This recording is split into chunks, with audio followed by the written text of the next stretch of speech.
5, 4, 3, 2, 1, go!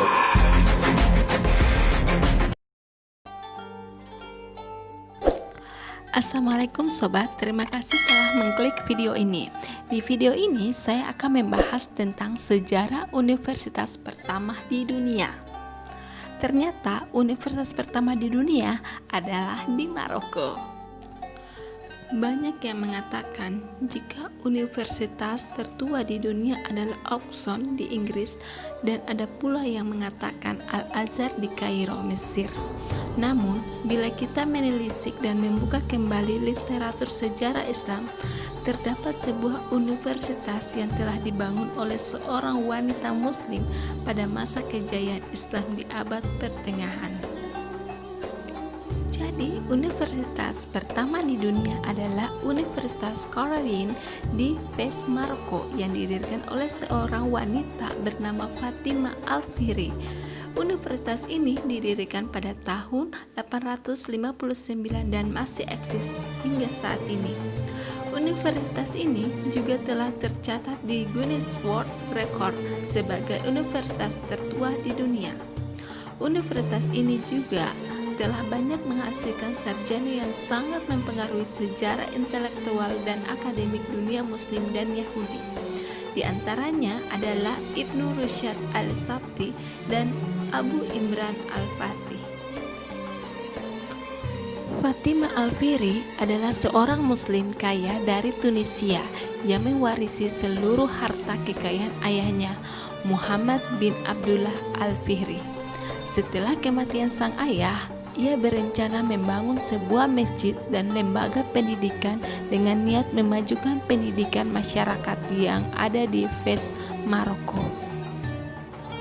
Pada awalnya, Al-Qawariyyin adalah bagian dari masjid yang dibangun Fatimah Al-Fihri. Bangunan masjid dibuat berupa ruangan luas dan beberapa bilik untuk ruangan pengajaran dan perpustakaan. Universitas ini kemudian berkembang dan menambahkan ruangan asrama dan laboratorium. Selama pembangunan masjid dan lembaga pendidikan ini, Fatimah Al-Fihri terus berpuasa hingga akhirnya pembangunan selesai dan ia menjadi orang pertama yang melaksanakan sholat di masjid ini. Universitas ini mengembangkan sejumlah disiplin keilmuan seperti agama, tahfiz, Al-Quran, tata bahasa Arab, matematika, musik, kimia, hukum Islam, sufisme, pengobatan, astronomi, pembelajaran debat politik, serta ilmu alam.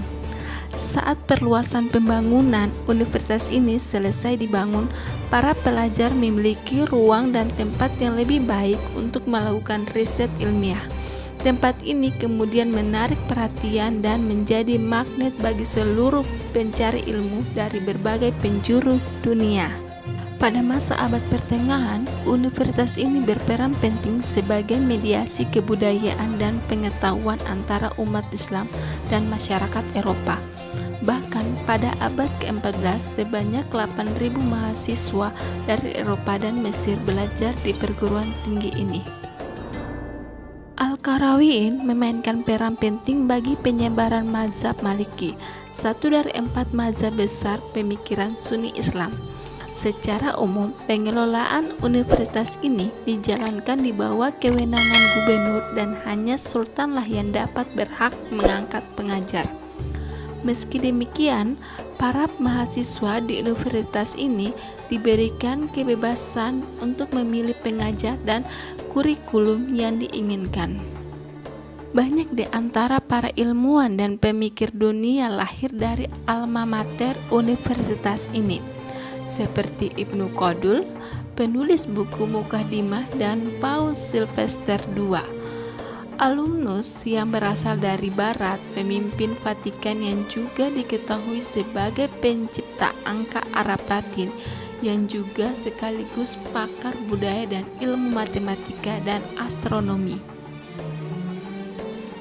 Yang tak kalah menarik dari universitas ini, keberadaan perpustakaannya yang dibangun sejak awal berdirinya dan masih dapat dikunjungi hingga saat ini. Di antara manuskrip terkenal yang disimpan adalah Al-Muwatta dari Malik yang ditulis dalam perkemen Kijang. Ada pula salinan asli dari Al-Ibar milik Ibnu Qodul, Al-Quran dari abad ke-9, dan juga terdapat tulisan tertua milik Nabi Muhammad SAW yang masih terjaga dengan baik. Universitas ini menjadi contoh dan menjadi saksi masa kejayaan Islam pada abad pertengahan. Ia juga merupakan contoh bagaimana Islam menggabungkan spiritual dan pendidikan Islam. Selama berturut-turut tempat ini mengalami perluasan oleh dinasti Maroko, sehingga tempat ini menjadi yang terbesar di Afrika dengan daya tampung 20.000 jamaah.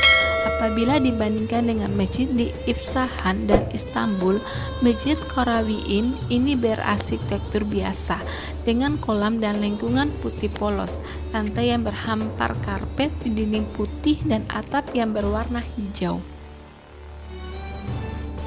Itulah universitas pertama yang ada di dunia.